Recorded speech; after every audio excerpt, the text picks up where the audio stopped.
Salut tout le monde, je m'appelle Maude Landry.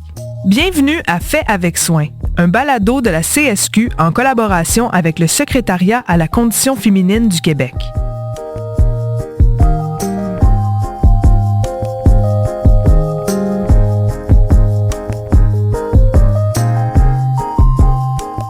Bienvenue dans Fait avec soin. Ici, on n'a pas peur de parler des enjeux importants liés aux emplois du prendre soin et de l'accompagnement. Et on tente rien de moins que de déconstruire les vieux concepts sociaux qui sont à la base de la sous-valorisation de ces emplois. Je suis Maude Landry et aujourd'hui, on plonge dans une question qui pique un peu. Qui prend soin? Et pour qui? Et pourquoi, bizarrement, c'est presque toujours des femmes?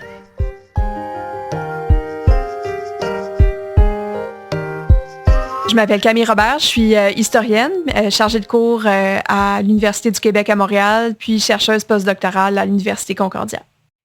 Quand on regarde la dévalorisation des emplois du CARE, une des causes de cette dévalorisation-là, notamment sur le plan salarial, c'est le fait qu'on considère que c'est des compétences naturellement féminines qui ne sont pas le résultat de formation professionnelle, de compétences, d'exigences, mais qui font partie de la nature des femmes. Donc, intrinsèquement, on est bonne pour s'occuper des enfants. Intrinsèquement, on est bonne pour prendre soin des autres. Je m'appelle Amélie Lemay, je suis enseignante au Cégep de Drummondville au département technique d'éducation à l'enfance. C'est énormément aussi d'humains. Donc, on accompagne des petits humains dans leurs études. Mélanie Désiel-Proulx, technicienne en éducation spécialisée dans une école primaire à l'école de La Colline en Outaouais. On prend le temps d'écouter les besoins, de trouver des solutions, de régler des problématiques, de mettre en place des adaptations pour que les enfants soient en mesure d'être frais et disposés pour apprendre. Je suis Ginette Pibault, je travaille à l'organisme Promis dans le quartier Côte-des-Neiges à Montréal et je suis conseillère en intégration sociale pour le service Soutien aux familles.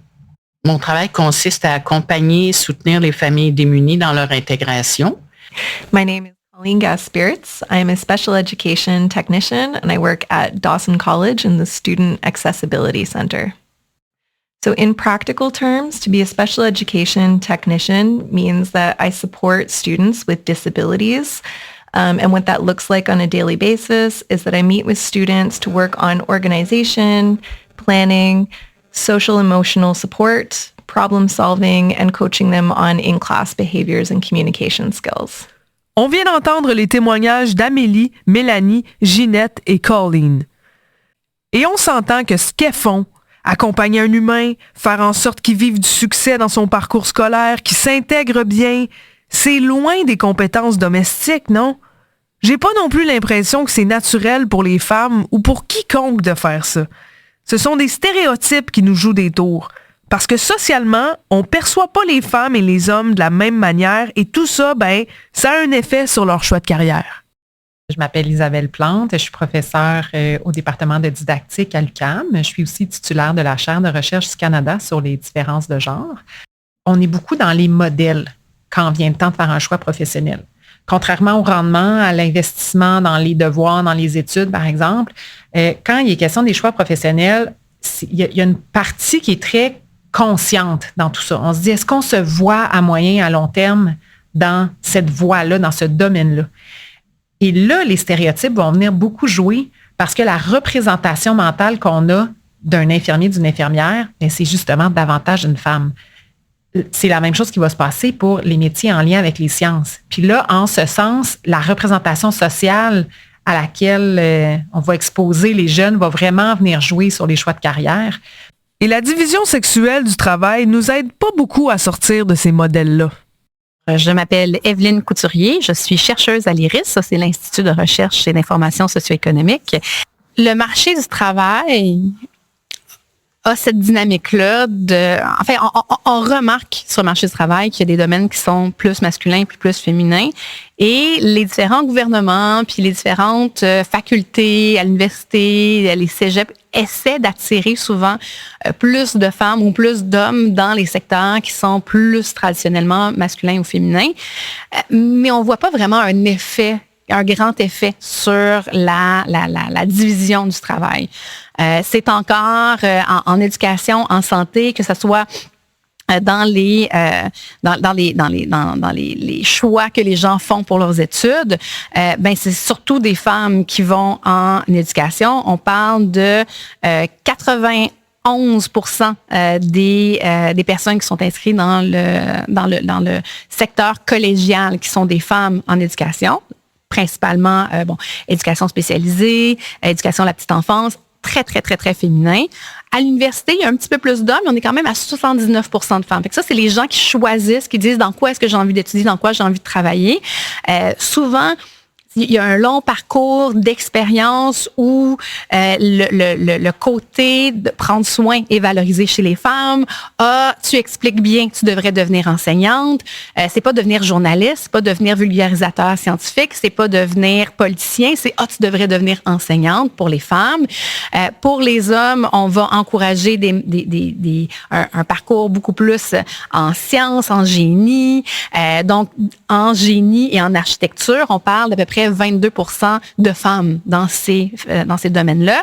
Et on a même vu une réduction depuis 2005 dans ces domaines-là. Fait qu'on peut se poser la question si ce travail-là est efficace. Il reste qu'à l'université, c'est majoritairement des femmes qui sont à l'université. Malgré plusieurs décennies sur le marché du travail, encore aujourd'hui, les femmes sont surreprésentées dans les métiers en santé, en éducation et dans le communautaire. La manière dont on socialise les enfants contribue à ce que les filles et les garçons fassent des choix professionnels différents. Évidemment, quand les enfants arrivent à l'école, il y a déjà une partie de la socialisation qui a eu lieu.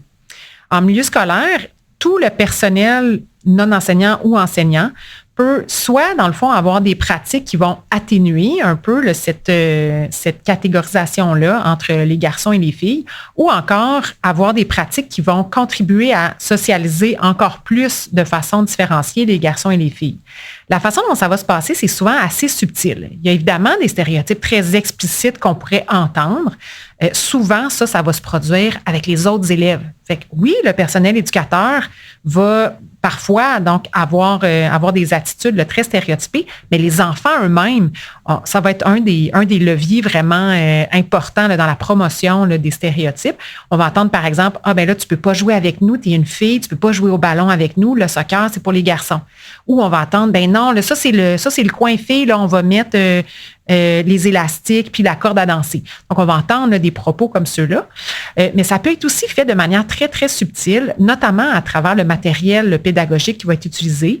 Dans mes recherches, on a notamment examiné beaucoup la littérature jeunesse, puis là, on se rend compte qu'il y a beaucoup, beaucoup de modèles qui sont stéréotypiques. Puis souvent, c'est à l'insu du personnel enseignant qui va utiliser ce matériel-là, se doutant pas qu'il y a autant de modèles stéréotypés.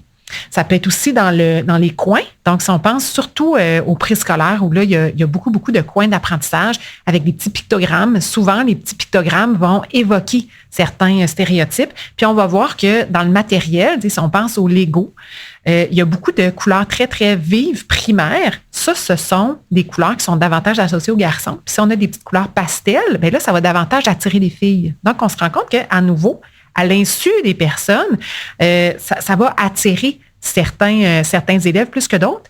Puis, ce qui est insidieux avec ça, c'est qu'au départ, on se dit, mais c'est pas grave, on le fait jouer au Lego, on la fait jouer à la poupée. Mais c'est que ça va ensuite aller travailler sur les intérêts plus durables puis à plus long terme, puis que ça peut avoir une incidence jusqu'au choix professionnel. Une fois qu'on sait ça, on peut porter une attention particulière à nos pratiques. Mais il faut également travailler sur la présence de modèles dans le milieu. Parce qu'on a beau me dire que c'est accessible, il n'y a rien de mieux que de le voir pour rendre le tout concret. Dans le fond, ce qu'on voudrait, c'est par exemple avoir des enseignants, des enseignantes, des femmes, des hommes, des jeunes, des plus vieux, issus de la diversité, issus de milieux défavorisés, moyens, favorisés. Parce que ce qu'on voudrait, c'est exposer, dans le fond, les jeunes à ces ensembles de modèles-là. Puis ce serait un peu la même chose partout. On voudrait aller tirer le plein potentiel de chaque individu pour avoir une belle diversité puis une belle mixité. Dans les emplois du CARE, un des problèmes qu'on a, c'est que ces métiers-là sont souvent peu valorisés. On les reconnaît très peu. Puis, il y a peu de modèles aussi qui sont masculins. Donc, c'est certain qu'au moment de faire le choix de carrière pour les jeunes garçons, c'est comme difficile de prendre un métier du CARE versus un autre métier parce qu'on n'a pas, dans le fond, de modèle très, très attrayant là, pour eux. On est un peu pris dans une roue sans fin. Les femmes sont plus nombreuses dans ces métiers-là parce que les compétences requises sont considérées socialement plus féminines. Et les modèles actuels n'aident pas à la mixité. Mais il serait difficile d'attirer des hommes dans ces métiers-là parce qu'ils sont souvent peu valorisés. Et là, attention, on sort la loupe intersectionnelle.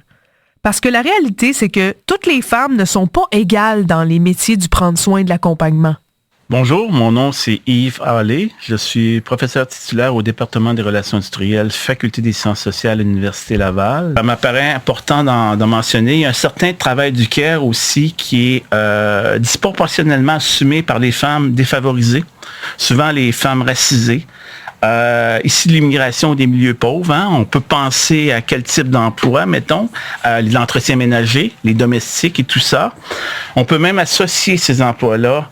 Je ne sais pas si vous avez déjà lu le dirty work, le sale boulot, n'est-ce pas? Donc, ces personnes-là se retrouvent dans ces emplois-là. Puis on n'a pas besoin d'aller très loin. Hein? C'est pas un secret, ce que je vais vous dire. Nos étudiants et nos étudiantes africaines, là, quel genre de travail pensez-vous qu'on leur offre quand ils cherchent du travail à l'extérieur de l'université? Regardez qui fait le ménage dans les universités, qui travaille comme femme de chambre dans les hôtels. Hein? On peut retrouver souvent nos étudiants. Je m'appelle Naïma Amrouni, je suis professeure de philosophie à l'UQTR, l'Université du Québec à Trois-Rivières, et titulaire de la chaire de recherche du Canada en éthique féministe sur la vulnérabilité et les injustices structurelles. Comme je l'ai fait un peu spontanément, il y a des concepts que j'ai pas dit, le style chaîne globale du care, le concept d'Early Child, où justement ça c'est pour nommer le fait que des femmes des pays des Suds qui évoluent dans des conditions de grande pauvreté vont quitter leur foyer pour venir prendre soin des enfants des foyers les plus favorisés ici, mais laissant derrière évidemment un vide du care, accentuant les problèmes dans ces sociétés-là. Et puis qui développe également la notion d'un exode du care de manière parallèle à l'idée d'un exode des cerveaux. Dans le fond, ces pays-là, on parle constamment dans la sphère publique de l'exode des cerveaux, mais on oublie de parler de l'exode du care. Là. Ces pays-là ne sont pas seulement vidés de leurs plus grands esprits qui viennent étudier dans les grandes universités des pays européens et américains, mais aussi de leur main-d'œuvre de care, là, donc, ça crée, évidemment, ça accentue, ça aggrave les inégalités au sein de ces pays-là, ça accentue les inégalités. En philosophie féministe, on parle de la question des nounous, de nanny question in feminism, justement de manière un peu provocante, mais c'est pour parler de la tension auquel on est confronté dans notre monde capitaliste. Le problème étant que, justement, comme je l'ai dit là, plusieurs fois, depuis le début, les femmes les plus privilégiées vont grimper les échelons sociaux précisément en s'appuyant sur l'exploitation du travail domestique ou de soins d'autres femmes infériorisées par la classe, la race, l'appartenance nationale, le statut, etc.